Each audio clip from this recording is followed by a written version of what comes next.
Long time ago, when the village of Paniwen was first founded, the people gathered to thank Devi Sri, the goddess of rice and fertility.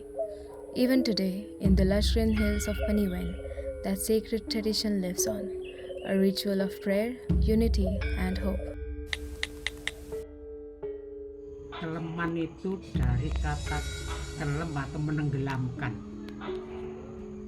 Itu diadakan setiap tanggal 28 Oktober. Semua berkumpul, satu Paniwen ini berkumpul makan bersama. Encek. Kalau bahasa Indonesia encek.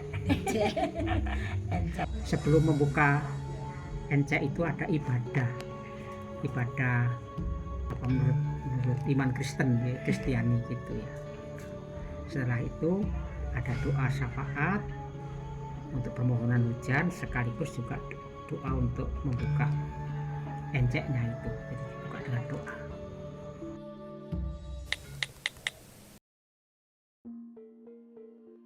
Paniwen ini adalah daerah yang dulu hutan yang ditakutin orang karena di sini ada banyak tempat orang jahat menyimpan harta kekayaan, like rampok begitu ya. Gitu. Jadi daerah ini adalah daerah yang tertutup. Tapi justru orang-orang perantauan yang namanya Kyai Sangkis itu ingin menguji imannya. Dengan apa? Dengan membuka hutan ini untuk kawasan pemukiman. Dia bawa 20 orang dan kemudian yang pertama dicari adalah sumber airnya di mana. Jadi Keleman itu awalnya untuk mensyukuri karunia Tuhan yang berupa hujan. Akhir Oktober itu dulu itu sudah banyak hujan. Nah sekarang karena hujan ini tidak bisa diprediksi, tidak bisa menentu, adat Keleman ini bukan lagi mensyukuri karunia Tuhan yang berupa hujan, tapi dialihkan menjadi permohonan untuk diberi hujan secukupnya gitu ya. Biasanya jangan berlebihan, kalau berlebihan itu akan menimbulkan banjir. Jangan juga kekurangan, karena kekurangan itu petani akan kesulitan gitu. Paniwen ini salah satu daerah yang mampu mengkombinasikan budaya menanam. Jadi ada masa tanam menjelang musim penghujan. Kalau orang Jawa mereka mengenangnya kepada Dewi Sri. Oke? Dewi Sri itu adalah dewi yang diyakini orang Jawa sebagai yang memberikan kemakmuran kepada hasil tanam. Jadi pemujaan kepada Dewi Sri itu dirubah menjadi ibadah. Ibadahnya mereka sebutnya Keleman.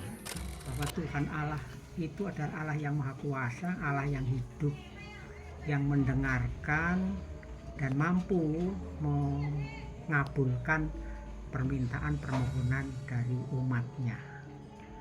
Sehingga semua itu disampaikan kepada Tuhan dengan permohonan itu. Ini makna di belakang permintaan doa-doa itu. Nah, ini yang menarik. Kita mengenal dengan akulturasi budaya. Jadi, akulturasi budaya itu adalah bagaimana teman-teman di Paniwen itu punya kekuatan menerjemahkan tradisi-tradisi itu di dalam konteks kepercayaan mereka sebagai seorang Kristen. Sekarang ritualnya, ibadahnya tetap sebagai kebaktian, memakai pujian-pujian Kristen, ada firman Tuhan, khotbahnya. Tetapi yang menarik itu tetap dilakukan dengan acara makan bersama dengan pelepah daun pisang. Jadi tradisinya tetap, tetapi kontennya mereka pakai konten-konten kepercayaan mereka Kristen.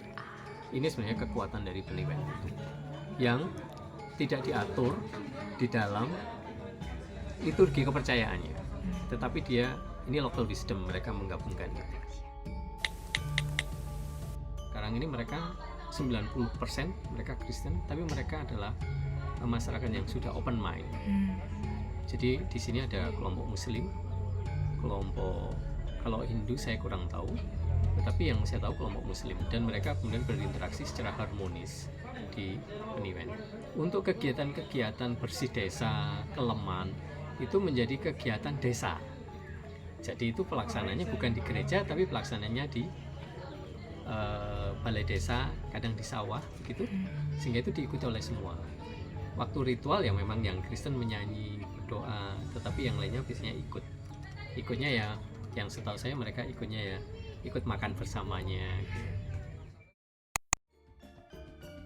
Paniwen, dia the job.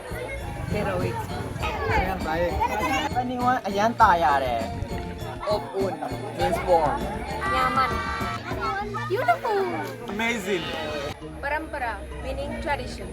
佩尼湾是和谐的。 Paniwen, tristeza. Peniwen adalah realitas hari ini terkait dengan living in harmony, kesang selaras. Real ada di Peniwen.